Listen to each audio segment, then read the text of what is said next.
서민들, 특히 신혼부부라든지 이런 사회 취약계층에 있어서의 내 집 마련을 통한 주거 안정과 그다음에 그것을 위한 경제적 부담을 경감시켜주는 것이 굉장히 중요한 화두가 될 것으로 보여집니다. 그 부분에 딱 맞는 하나의 상품 자체가 지금 여기 보면은 이제 그 신생아 특례 대출이라고 있는데요. 이 부분과 관련해서는 사실은 굉장히 저출산 부분에 있어서도 큰 도움이 될 것으로 보여집니다. 그래서 신생아 특례 대출 같은 경우에는 출시되자마자 6개월 만에 2만 8천 명 이상이 이용할 정도로 상당히 인기를 끈 어떤 상품인데 그 부분에 대한 이용 대상자들을 갖다가 대폭적으로 확대시켰다는 점이 이번의 특징이라고 볼 수가 있겠습니다. 그래서 새해부터 올해부터는 대출 요건 자체가 연소득 그동안의 그 부부 합산으로 해서 1억 3천만 원 그런 쪽에 있어서 맞벌이 2억 원, 맞벌이로 봐서는 총 2억 원인데 그 부분을 맞벌이 경우에 있어서 연소득 2억 5천만 원까지 확대하는 그런 쪽에 상향되는 그런 부분들이 굉장히 주목을 끌 것으로 보여집니다. 그리고 또 하나의 특징 자체가 신생아를 출산할 때마다 금리를 낮춰주는 우대 금리를 적용함으로써 아마 이 부분도 상당히 저출산 문제를 해소하는 데 큰 도움이 되지 않을까 이래 보여지는데요. 이 상품을 이용하려면은 올해 1월 1일부터 3년 동안 출산한 가구를 대상으로 해서 지원하게 됩니다. 그리고 특례 대출 동안에 이런 부분들을 잘 활용하게 된다면은 굉장히 큰 이익이 상당히 좋은 어떤 기회가 될 것 같은데 중요한 것은 이런 부분에 적용 대상 주택이 주택 가액의 경우에는 9억 원 이하 그리고 대출 한도는 5억 원 이하에 한해서 국한해서 이용할 수 있다는 점을 반드시 명심하셔야 될 것 같습니다. 네, 부부 합산 소득이 2억 5천으로 된 거기 때문에 기준이 상당히 이제 완화가 된 거고 또 말씀하신 대로 금리 혜택. 이제 앞으로 조금 이제 금리가 저금리 기조로 가는데 거기에까지 혜택을 받으면 굉장히 도움이 되지 않을까 하는 생각이 듭니다. 네. 또 신생아를 둔 부모들에게 또 도움이 될 만한 또 혜택이 하나가 있는데 신생아가 태어난 가정에는 주택을 살 때 취득세를 감면받을 수 있다고 하는데 이게 어떤 내용인가요? 네, 취득세는 부동산을 매수하는 경우에 있어서 보통 1에서 3%를 부담하고 있습니다. 그런데 이제 지금 서민들의 주거 안정과 경제적 부담을 경감시키기 위해서 작년부터 신생아 출산 가구에는 취득세 감면 혜택을 부여해 오고 있습니다. 그래서 지금 출산한 가구와 자녀와 거주할 목적으로 주택을 취득한 경우에 500만 원 한도 내에서 100% 전액 감면해주는 그런 부분의 혜택이 지금 마련되어 있습니다. 그래서 500만 원 이상인 경우에도 최대 500만 원까지 혜택을 부여한다고 하니까요. 이 부분을 상당히 주목을 할 필요가 있을 것 같고 대신 이 부분에 대한 적용은 출산일로부터 5년 이내 그리고 12억 원 이하의 주택 그리고 3년간 실거주를 반드시 해야 된다는 조건이 붙는다는 점을 명심하셔야 될 것 같습니다. 그런데 하나 좋은 점은 별도의 소득 기준에 대한 제한은 없기 때문에 많은 분들이 이용할 수 있는 그런 가능성이 있는 상품이다라고 이야기할 수 있겠습니다. 주택담보대출 중도상환 수수료 이번 달부터 절반으로 줄어든다고요? 네, 여러 가지 작은 부분을 활용하는 부분에 있어서 중도상환 수수료 부분은 상당히 굉장히 부담이 될 수 있는 그런 부분들이 있는데요. 중도상환 수수료라는 것이 대출 만기 전에 대출금을 상환할 때 차주, 즉 돈을 빌린 사람이 이제 부담하는 비용을 의미하는데 그동안 시중의 5대 시중은행에서는 이러한 주택담보대출에 있어서 중도상환 수수료를 약 1.2%에서 1.4%를 적용해 왔습니다. 사실 중간에 적용하는 이 중도상환 수수료율을 치고는 적지 않은 비용이라고 할 수가 있는데요.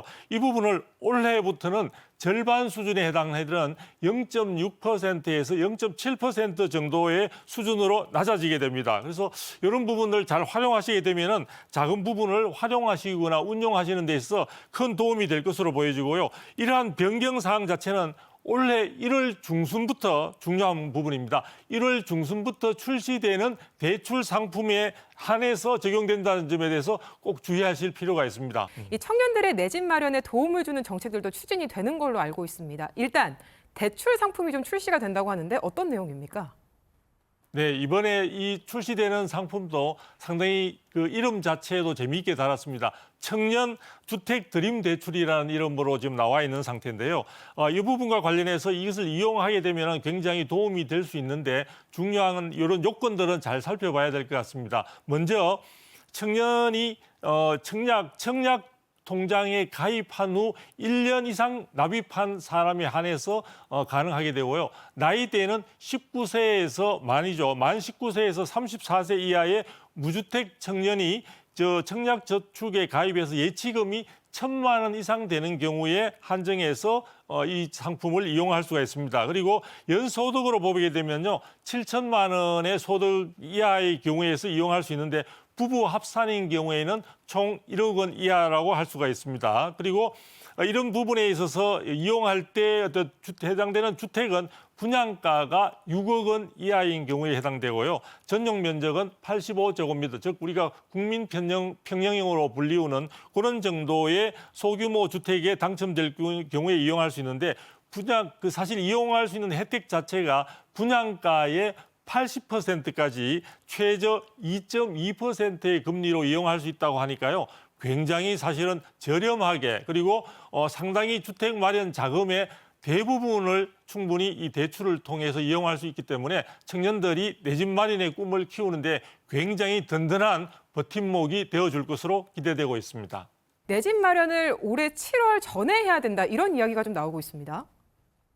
네, 그런 좀 이야기들이 나오고 있는데요. 사실은 이 스트레스 DSR 제도가 굉장히 많은 분들에게는 생소할 수도 있겠지만 이 부분은 이제 금리 변동 시기에 저음해서 정부에서 충분히 대출 심사 시에 돈을 빌리는 사람의 상환 능력을 어느 정도 충분히 선제적으로 감안하는 그런 제도라고 볼 수가 있겠습니다. 그런데 말은 이렇게 좀 어렵게 되어 있지만 제일 중요한 것은 DSR, 즉 총부채 원리금 상환 비율이라고 하는데 이 부분과 관련해서 사실은 일정 수준의 가산금리를 갖다가 더 추가적으로 적용을 하기 때문에 결론적으로 본다면 대출을 받는 사람의 총 대출 금액 자체가 줄어드는 효과를 가져온다고 볼 수가 있겠습니다. 그래서 이런 부분들에 대한 그 스트레스 DSR 제도의 1단계가 작년이죠. 2024년 2월 달에 이미 적용돼서 가산금리가 0.38%를 적용해 왔었고 그다음에 작년 2024년 9월 달에 2단계가 실시됨으로써 0.75%포인트의 어떤 가산금리가 적용이 되어 왔었는데요. 올해 지금 7월에 예정입니다. 아직 확정된 것은 아니고 예정인데 3단계에 접어들게 되면 예상금리가 1.5%포인트의 가산금리가 적용된다고 하니까요. 사실은 가계대출을 받을 수 있는 대출 금액 자체가 당초 각 대출 예정자들의 예상보다도 크게 줄어드는 그런 효과가 있을 것으로 보여집니다. 아마 전체 금액 자체는 4% 정도 줄어들 것으로 보여지는데요. 이런 부분들이 전 금융권에 적용이 되게 되고 그다음에 신용대출이나 기타 대출 등 모든 금융권의 대출 규제에 이번의 경우에 3단계의 경우는 적용된다는 점을 감안하면은 이 부분들이 자칫 내 집 마련을 하는 과정에 있어서 자금 조달 과정에 굉장히 치명타가 될 수도 있다는 점에서 지금 말씀하신 바와 같이 이 부분이 예정되고 있는 7월 이전에 주택을 구입한다면 이러한 부분들에 대한 대출 규제 부분을 조금 비켜갈 수 있다는 점에서 이 시기 부분을 잘 활용을 하고 잘 조정할 필요가 있다는 그 부분의 내용이라고 할 수가 있겠습니다. 사실 지방 부동산은 굉장히 어려움이 예전부터 지속되고 있습니다. 그래서 일단 먼저 인구 감소 지역에 대한 대책이 좀 나왔는데 이 지역에서는 기존의 1주택을 가지고 있는 분들도 여기서 주택을 사더라도 그냥 나중에 뭐 종부세라든가 양도세 이런 부분에 있어서 1주택자로 간주된다고요. 네, 그렇습니다.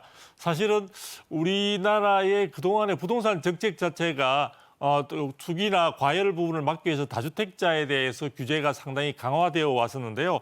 지금 사실 우리 국내 부동산 시장은 수도권과 또 비수도권의 어떤 양극화 현상이 나타나면서 전체적으로 수요가 또 수도권으로 몰리는 그런 경향들도 있다 보니까 비수도권이라든지 아니면 수도권 내에서도 비인기 지역의 경우에 있어서는 주택시장 자체가 오히려 굉장히 위축되거나 침체되어 있는 그런 현상들이 나타나고 있습니다. 그래서 그런 경우를 갖다가 충분히 균형 잡힌 어떤 부동산 시장의 전체적인 시장 상황을 형성시키기 위해서 정부가 1주택자인 경우에 있어서 있어서도 지방 소멸을 막기 위해서 올해 1월부터 세제 혜택과 관련된 많은 부분들의 내용을 갖다가 발표를 하고 있습니다.